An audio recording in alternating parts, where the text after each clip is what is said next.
ドビーチですね。台風8号の影響がやっと出てきて、ちょっとね南風が強くなってきた。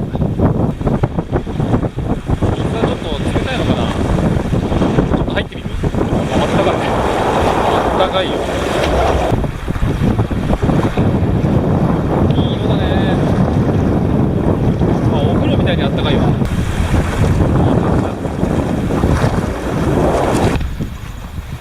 なんかここいい感じだね。ここなんか穴蔵みたいになってる。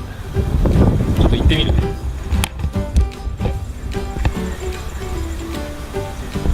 ここでここで終点かまあ大体そうかなんか入れそうな竹林があるとさ、入りたくなっちゃうよね。じゃあ出ていこう。人か。思いっきり魚が跳ねたかと思ったら人だった。じ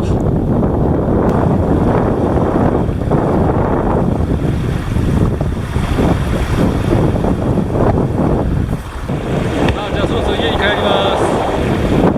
お疲れ様でした。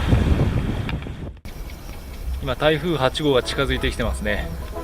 さあそこでうちの庭のバナナですよね。問題はまずここにあったのはもう一房大きかったから、もう切り取って家の中に入れてあります。ここは大丈夫。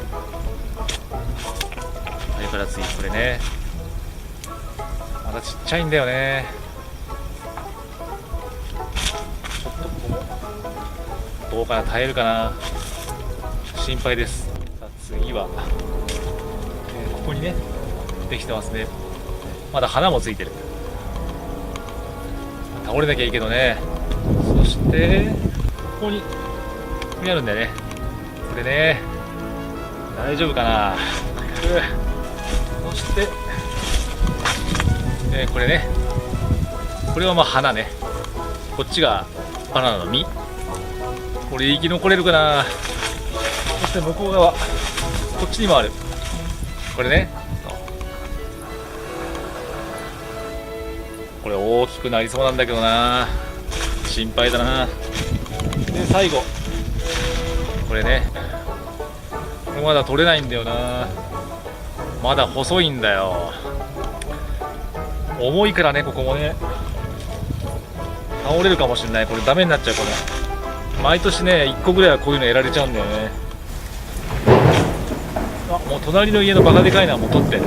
あれも結構いいかも。